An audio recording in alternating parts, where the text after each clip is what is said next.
Okay, आज हम start करेंगे एसएससी जीडी कांस्टेबल 2025 में पूछे गए हिस्ट्री, ज्योग्राफी और पॉलिटी के क्वेश्चंस के साथ।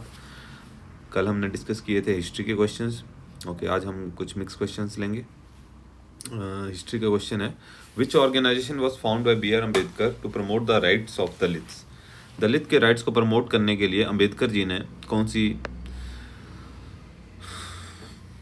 कौन सी ऑर्गेनाइजेशन का गठन किया था। हरिजन सेवक संघ जो है आपका, ये तो गांधी जी ने ऑर्गेनाइज किया था 1932 में, पूना पैक्ट के बाद।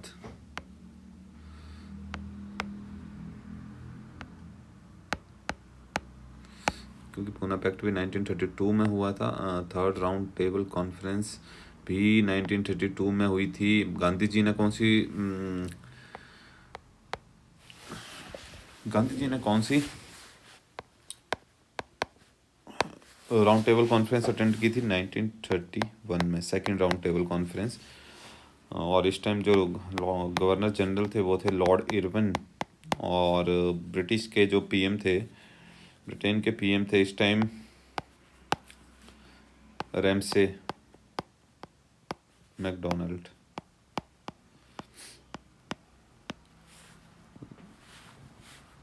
गांधी जी ने 1930 में जो सिविल डिसोबीडियंस मूवमेंट लॉन्च की थी, उसके बाद उन्हें मनाया गया था इसको अटेंड करने के लिए। सेकंड तो उन्होंने फिर फर्स्ट तो नहीं की, लेकिन सेकंड वाली अटेंड की थी। और कौन था जिसने तीनों राउंड टेबल कॉन्फ्रेंसेस अटेंड की थी? वो थे बी आर अम्बेडकर और कौन थे, एंड तेज बहादुर सप्रू। और सेकंड राउंड टेबल कॉन्फ्रेंस 1931 में गांधी जी थे, और गांधी जी के साथ सरोजनी नायडू भी थी। तेज बहादुर सब इन्होंने तीनों राउंड टेबल कॉन्फ्रेंसेस अटेंड की थी। डिप्रेस्ड क्लास मिशन भी अम्बेडकर ने फाउंड किया था, और डिप्रेस्ड क्लास मिशन फाउंड किया गया था 1930 में। और बहिष्कृत हितकारी सभा, यही है इसका राइट आंसर, और ये फाउंड की गई थी 1924 में अम्बेडकर द्वारा। ठीक है,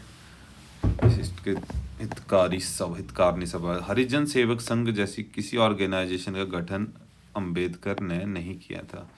सो डिप्रेस्ड क्लास मिशन, बहिष्कृत हितकारी सभा, और एक और ऑर्गेनाइजेशन जो इन्होंने फाउंड की थी उसका नाम है लेबर पार्टी का भी इन्होंने गठन किया था, इंडिपेंडेंट लेबर पार्टी 1936 में। How many inscriptions make up the edicts of. अच्छा, सोशल सर्विस लीग ये किसने फाउंड की थी? ये फाउंड की गई थी एनएम जोशी द्वारा, Narayan Malhar Joshi, social service league. Okay, how many inscriptions make up the edicts of Ashoka. Ashoka की कितनी इंस्क्रिप्शंस अशोका का एडिक्ट बनाती हैं? So the right answer is 33 inscriptions make up for the edicts. तो अशोका से हम याद करेंगे कि let's grab some facts about Ashoka. Kalinga war जो हुआ था वो हमारा 261 बीसी में हुआ था, और ये कितने साल बाद हुआ था अशोका के गद्दी में बैठने के बाद? 8 years। इनका जो नाम था वो था देवनामी प्रियदर्शी, मतलब भगवान का loved one of the gods, भगवान का प्यारा। और ये पूरा नाम, ये तो हर जगह हर इंस्क्रिप्शन में लिखा गया है देवनामी प्रियदर्शी, अशोका के बारे का नाम। लेकिन कौन से में लिखा गया है देवनामी प्रियदर्शी अशोका? जो लिखा गया है पूरा नाम, ये लिखा गया है सिर्फ एक ही इंस्क्रिप्शन में, वो है मस्की इंस्क्रिप्शन, और वो कहाँ है? कर्नाटका में। अच्छा, अशोका के साथ 2 केव्स का भी नाम जुड़ता है, बराबर केव्स, है ना, और नागार्जुना केव्स, ये कहाँ पे है? They are both in Bihar and they are related to Ashoka. Ashoka की इंस्क्रिप्शंस डिसाइफर किसने करी थी? अशोका इंस्क्रिप्शंस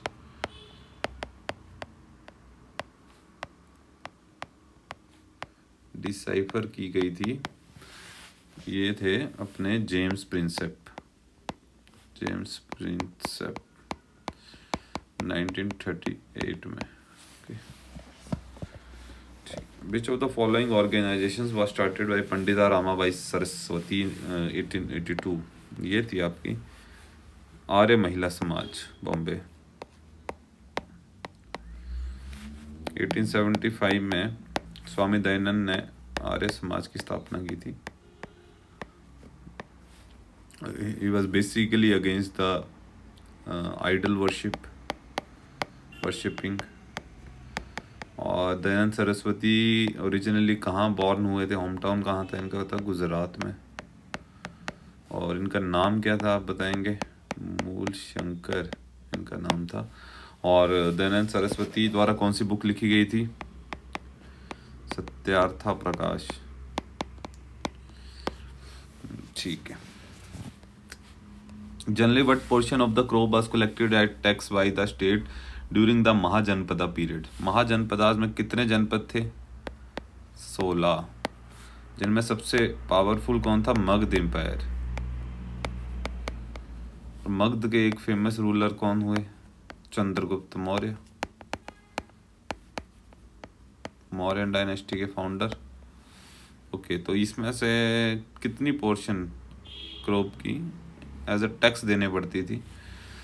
तो इसका जो राइट आंसर है वो है 1/6।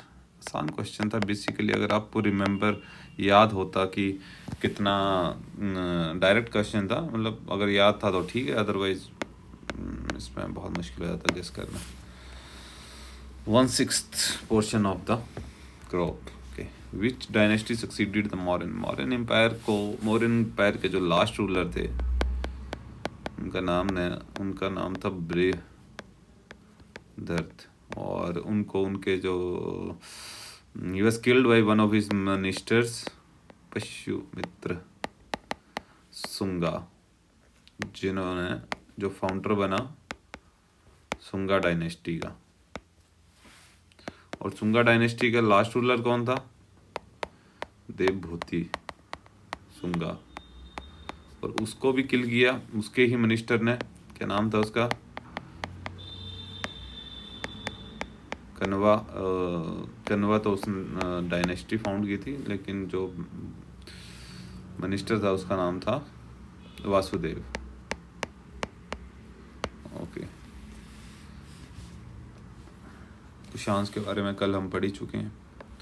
इनका जो प्रोमिनेंट लीडर था वो था कनिष्क, और ये फाउंड किया गया था कैल्डाफिस। और gold coin, pure gold coins भी कनिष्क ने वो इंट्रोड्यूस किए थे। कनिष्क ने के ये थे यूची ट्राइब। ठीक है। The Indian association found in 1876 was established by?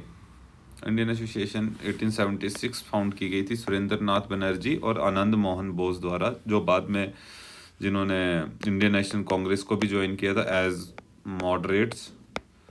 Gandhi और नेहरू द्वारा ऐसा कोई पर्टिकुलर ऑर्गेनाइजेशन नहीं बनाई गई थी। साथ में आके बाल गंगाधर तिलक और बिपिन चंद्र पाल ये एक्सट्रीमिस्ट थे, लेकिन इनके भी जो ऑर्गेनाइजेशन इन्होंने बनाई थी वो 1905 के बाद ही चला था सारा। लाला लाजपत राय ने बनाई थी आपकी all India trade union Congress. He was one of the founders 1920। इनके द्वारा बुक लिखी गई है एक, स्टोरी ऑफ माई डिपोर्टेशन।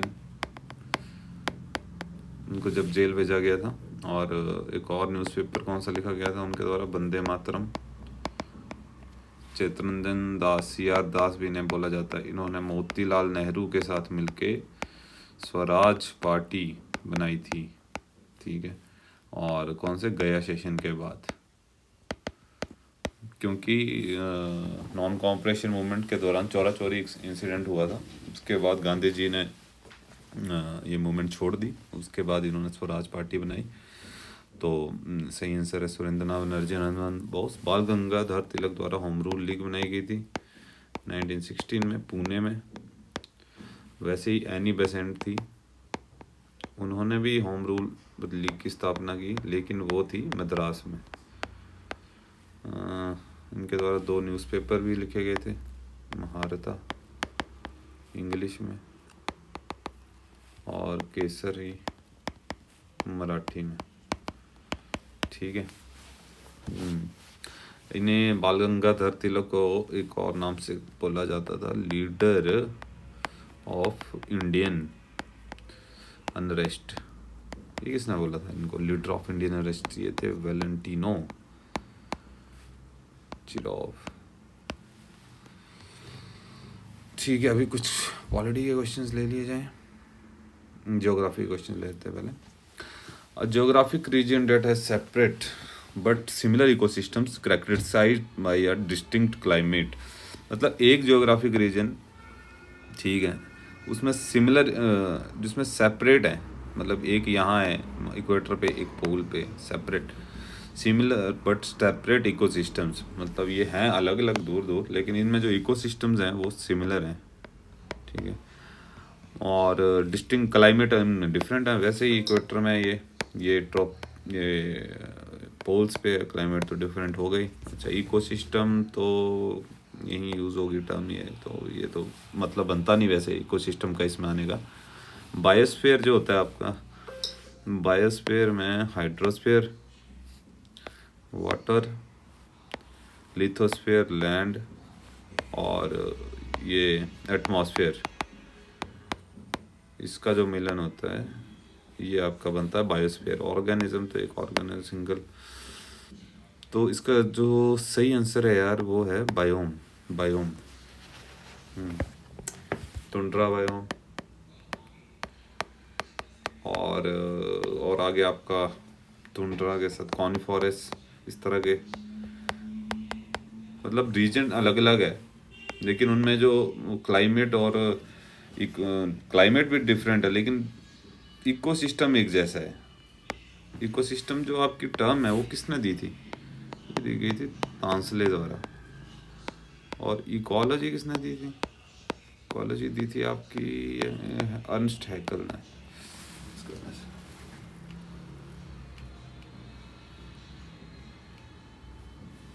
ठीक है। In astronomy Cassiopeia is a constellation in the northern sky that is easily identified by its cluster of how many stars। ये जो कैसोपिया है ये है बेसिकली आपका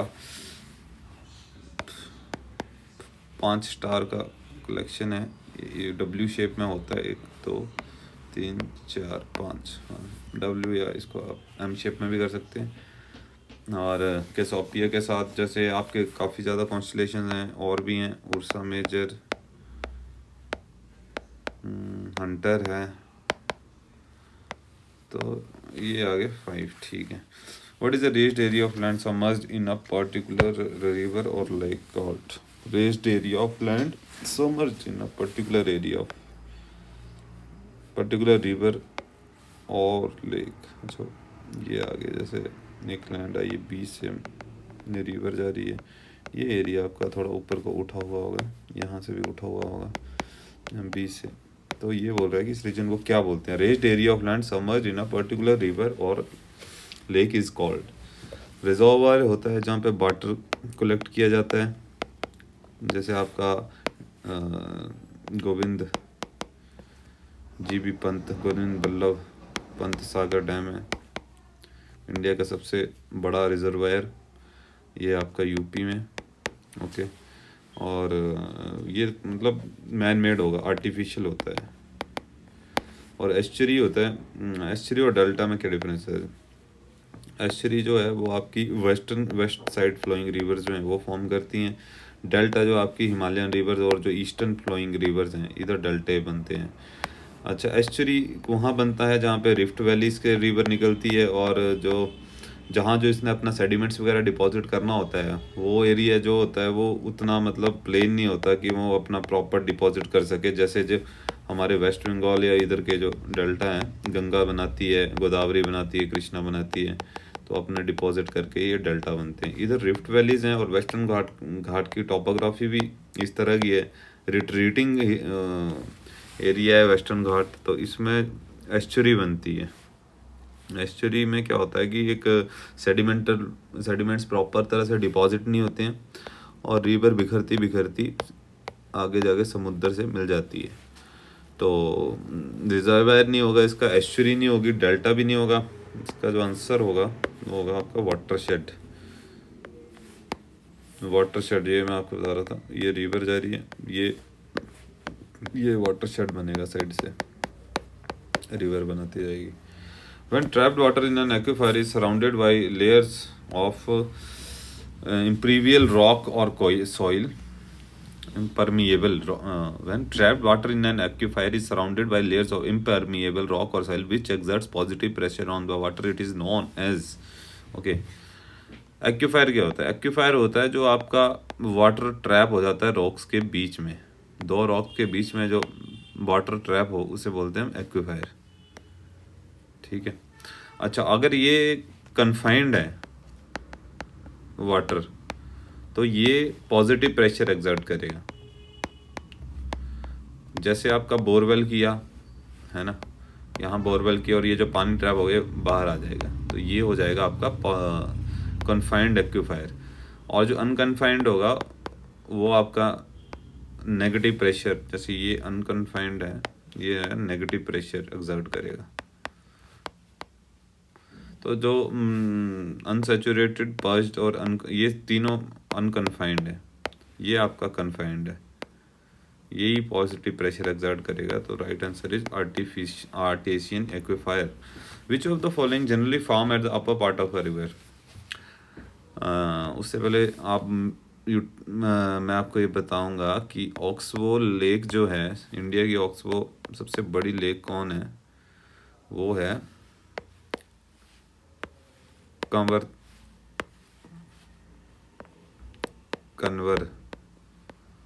ताल, बिहार। और ये ऑक्सबो बनती कैसे? जैसे ये अगर रिवर मेंढर बना रही है, ठीक है, यहाँ यहाँ यहाँ, और जब ये जो पोर्शन होंगे रिवर के ये मिल जाएंगे तो ये रिवर अपना रास्ता फिर यहाँ के बजाय यहीं शुरू हो जाएगी निकलना। तो ये क्या बन गया आपका एरिया? ये बन गया आपका ऑक्सबो लेक। ठीक है। मेंढर, अच्छा, रिवर के आपके 3 स्टेजेस हैं। एक होगा इसका यंग स्टेज, एक होगा यूथफुल स्टेज, और लास्ट में आएगा आपका एंड स्टेज। तो यूथ स्टेज में जो रिवर है वो निकलती है वैली से, घाटियों से, गॉर्जेस बनाती है, वाटरफॉल बनाती है, और बनाते बनाते जब ये नीचे प्लेन्स में आती है पहाड़ों से उतर के, तो फिर इसकी जो दूसरी स्टेज है वो शुरू होती है मेंढर्स वाली। फिर रिवर आराम से ऐसे प्लेन्स में चलती है, ऐसे ऐसे ऐसे ऐसे, और फिर लास्ट में जाके यहाँ बना देती है आपका ओशन से मिलने से पहले ये बनता है आपका डेल्टा। तो यहाँ क्या पूछेगा? विच of the following generally form at the upper part of, तो मेंढर्स तो ये आपका मिडल पाथ है ना, यंग स्टेज में। ऑक्सबो लेक तो आपकी लेक होगी जो भी, ये भी आपकी यूथ में ही बनती है जाके।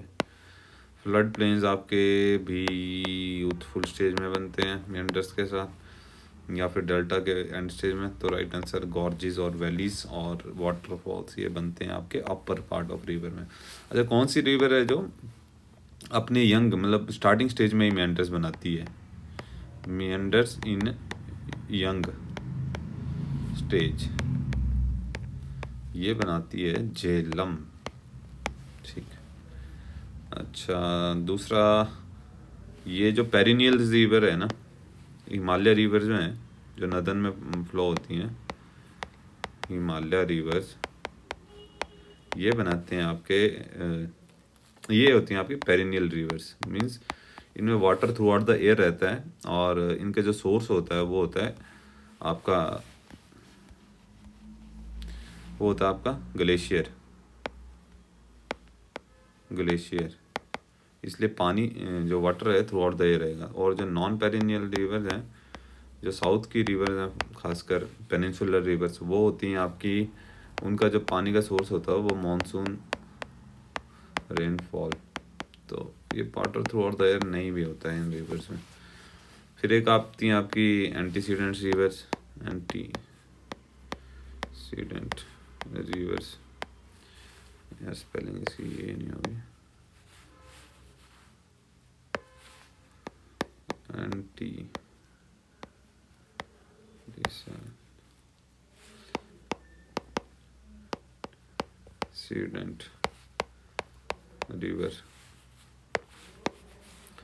ये एंटीसीडेंट रिवर आती है आपकी जो हिमालय के बनने से पहले से रिवर्स फ्लो हो रही हैं और जिन्होंने अपना पाथ बदला नहीं है। और ये इनके कुछ एग्जांपल्स आपके इंडस है, गंगा है, कोसी है, सतलुज है, जो मतलब हिमालय के बनने से पहले फ्लो हो रही हैं, ब्रह्मपुत्र, ये होगी antecedent rivers. According to Koppen's climate classification scheme which letter represents the warm temperate climate? W होता है आपका डेजर्ट, D होता है आपका कोल्ड स्नो। फॉर ये कोपेन क्लाइमेट क्लासिफिकेशन जो है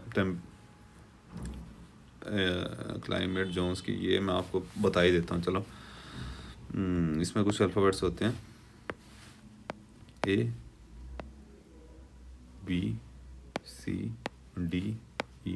फर्स्ट है ए होता है आपका रिप्रेजेंट करता है ट्रॉपिकल क्लाइमेट को, ठीक है।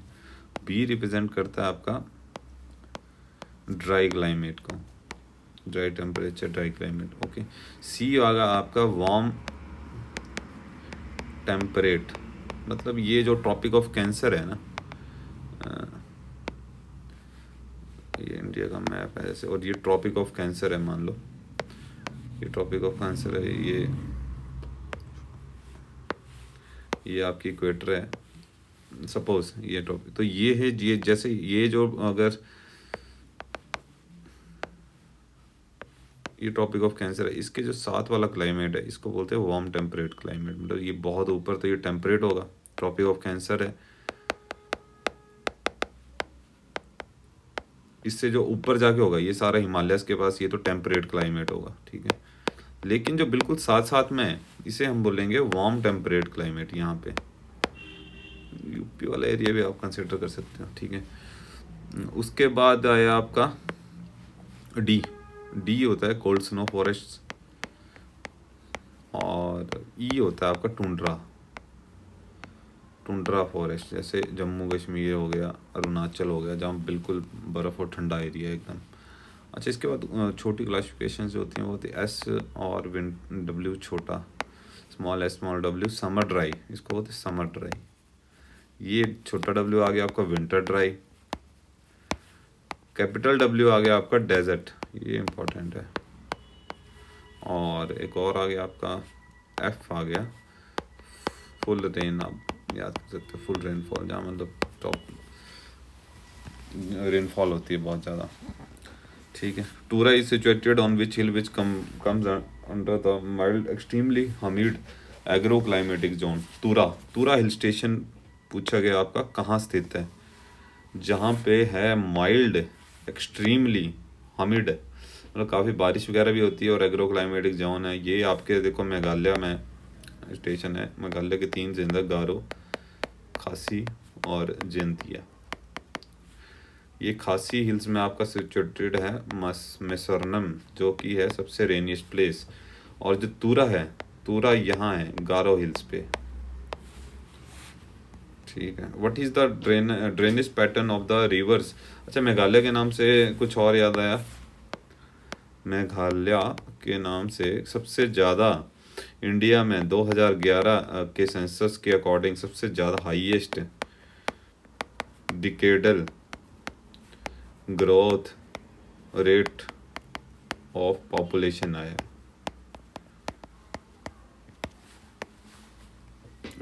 What is the drainage pattern of the rivers originating from the northern plains?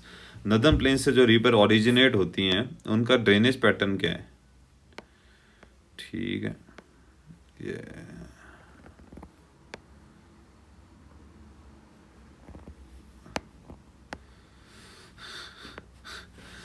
ये आपका ट्रेलिस ड्रेनेज पैटर्न कौन सा होता है, जिसमें जैसे आपकी रिवर ये फ्लो कर रही है और ये इसकी ट्रिब्यूटरीज है, ये इसकी ट्रिब्यूटरी आई रिवर की, तो रिवर्स की ट्रिब्यूटरी अगर राइट एंगल में मीट कर रही हैं तो उसको बोलते हैं no no, yes yes, trellis drainage pattern.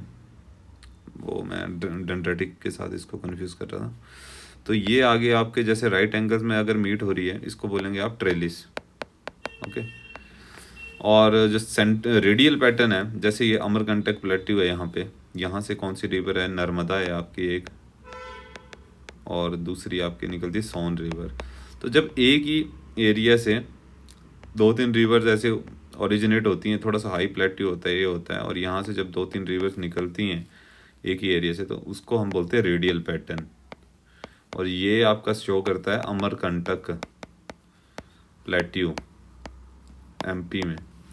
और सेंट्रीपिटल ड्रेनेज होता है कि जब आपका जैसे ये पानी का एक सोर्स आ गया और इसमें सारी रिवर्स आके ये लेक, या आप एक तरह से आप पानी का कोई भी सोर्स, जैसे लेक होगी, ये कोई रिवर होगी, या कोई पानी का एक कलेक्शन हो गया, रिजर्वायर हो गया, यहाँ पे आके जब सारी रिवर्स या स्ट्रीम्स या ट्रिब्यूटरीज आके अगर मिलेंगी, तो इसको हम बोलेंगे सेंट्रीपिटल ड्रेनेज सिस्टम। रेडियल से निकल रही हैं, सेंट्रीपिटल में आके सब मिल रही हैं। जैसे ये इसका एक एग्जांपल है आपका लोकटक लेक मणिपुर में, ये आपका डिस्प्ले करता है सेंट्रीपिटल पैटर्न। ओके, तो डेंड्राइटिक, इसका सही जवाब होगा डेंड्राइटिक, जो मतलब ट्रीज के रूट्स की तरह जो पैटर्न डिस्प्ले होता है। जैसे एक पेड़ है, उसकी जो टहनियाँ बिखरी होती हैं, वो आपका यूजुअली कौन सा पैटर्न डिस्प्ले करेगी, वो आपका डेंड्राइटिक ड्रेनेज पैटर्न ही डिस्प्ले करेगी। ब्रांचिंग रिवर सिस्टम भी आपको इसको बोल सकते हैं, कि जैसे ये पड़ी है, इसमें कोई यहाँ यहाँ यहाँ से ऐसे इस तरह से जो पैटर्न आएगा वो आपका डेंड्राइटिक आएगा। मोर ओवर जो आपका 90 डिग्री वाला तो बता दिया आपको ट्रेलिस है, ठीक है। A very heavy concentration of Malwa settlements of chalcolithic आप आयरन एज बोल सकते हैं, नियोलिथिक भी बोलते हैं इस एज को।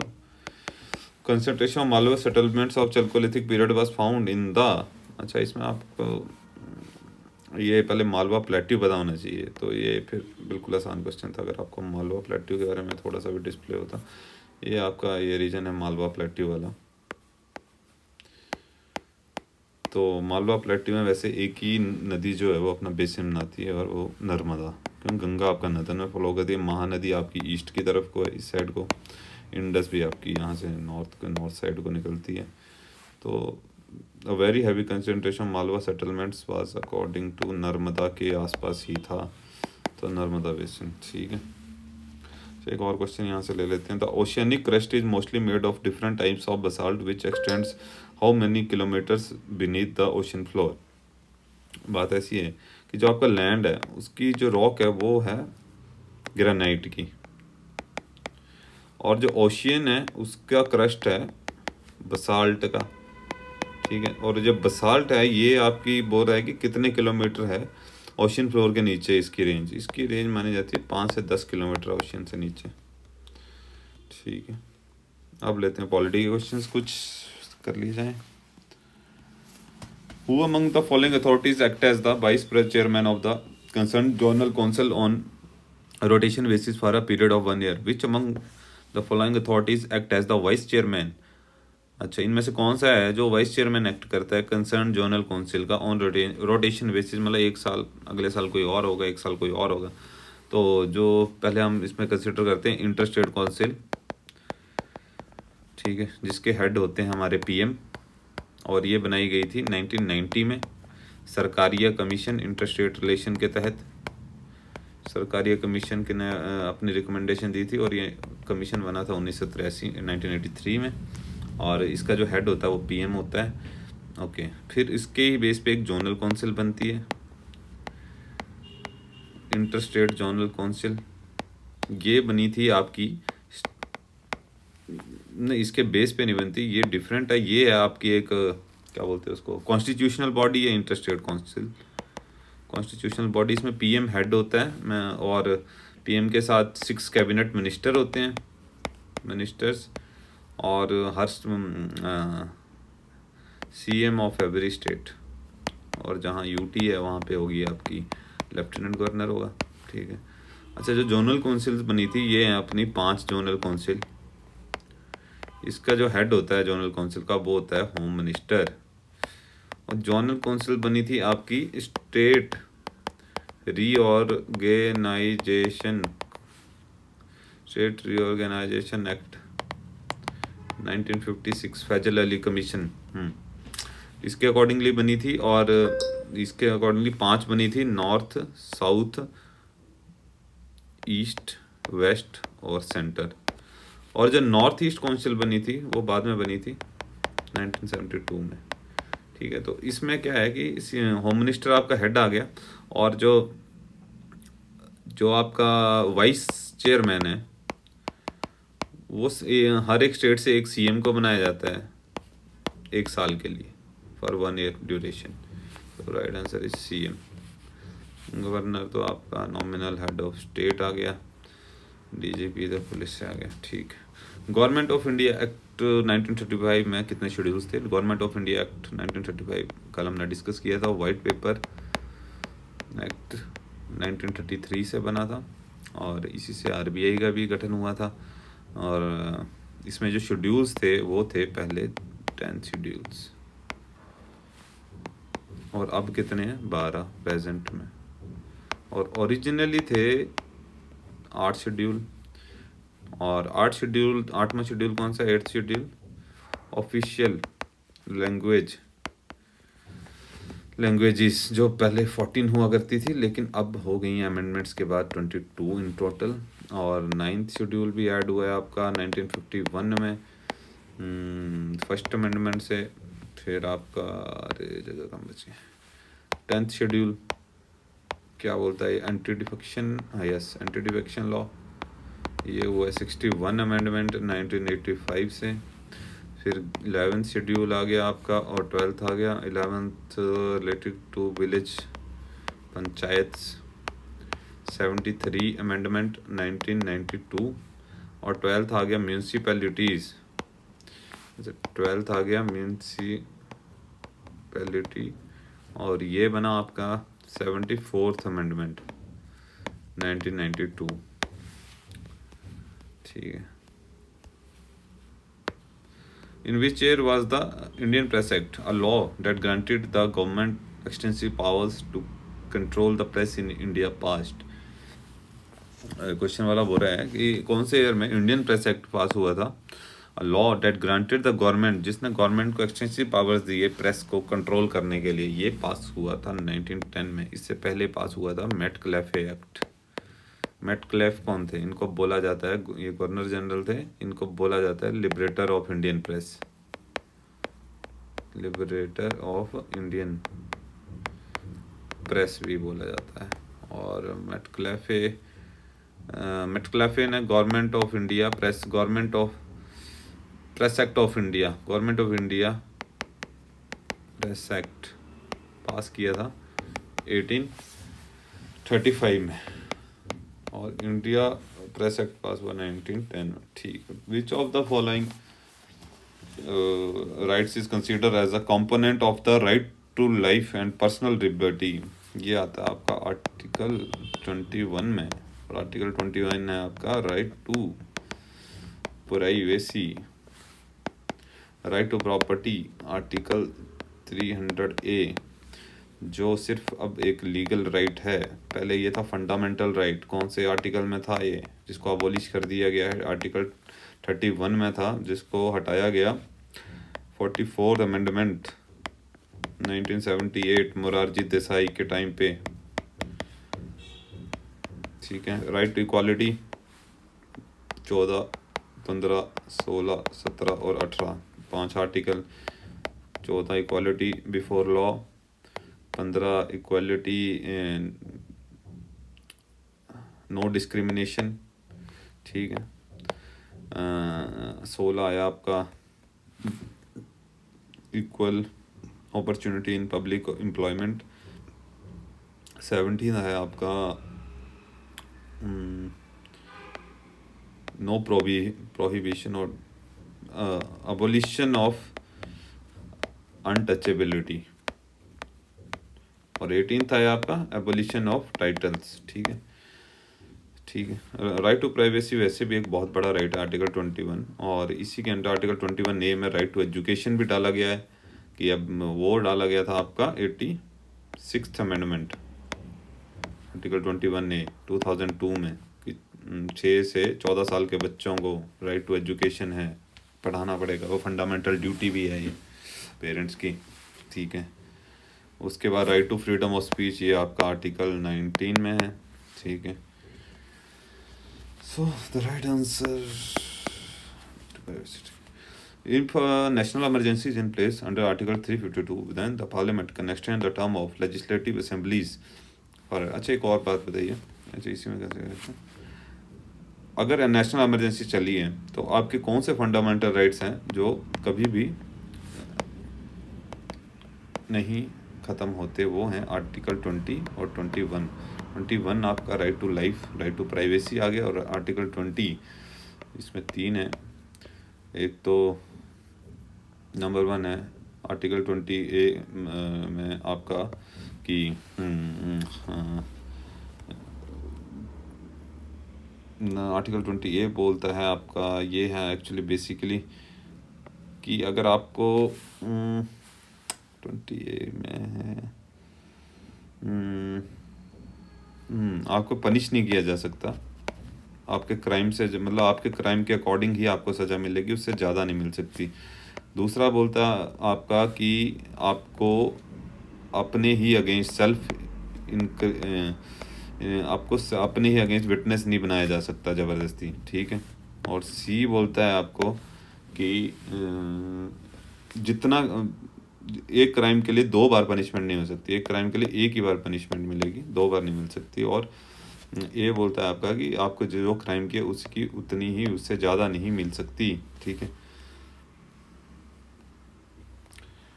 If a national emergency is in place under article 352, article 352 national, ठीक है, 356 स्टेट, और 356 370 फाइनेंशियल, जो कि एक बार भी नहीं लगी है। कितनी बार लग चुकी है नेशनल इमरजेंसी? 1961, 1972, ठीक है, और 1971, 1961, 72 और 75 में थी आपकी इंटरनल डिस्टर्बेंस की वजह से, और जिसको अब नाम चेंज करके क्या लिख दिया गया है, आर्मड रेबेलियन को इंटरनल डिस्टर्बेंस, ऑपोजिट हो गया। अच्छा, national emergency 352, then the parliament can extend the term of legislative assemblies for 1 year at a time। 1 साल के लिए एक्सटेंड किया जा सकता है टाइम आपका, और ये किया जा सकता है अगले 3 सालों तक। Which of the following constitutional amendment acts constituted the State Finance Commission? State finance commission, इनमें से कौन सी अमेंडमेंट द्वारा, अच्छा 73 आ गई आपकी, पंचायत वाली आ गई। ठीक है, नो नो नो 72 आई आपकी, 73 विलेज की आई, 74 आई, और 75 भी आ गई आपकी। which of the following constitutional amendments act constituted the State finance commission? State finance commission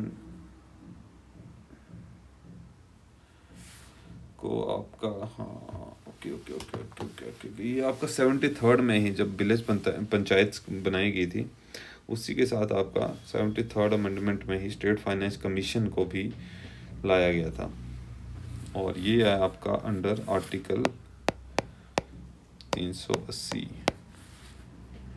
state finance commission, 73rd amendment 1992, और ये इस्टेब्लिश की गई थी 1993 में, एनफोर्स हो गए। इसी में आपका विलेज पंचायत थी, इसमें आपका म्यूनसिपैलिटीज थी। ओके,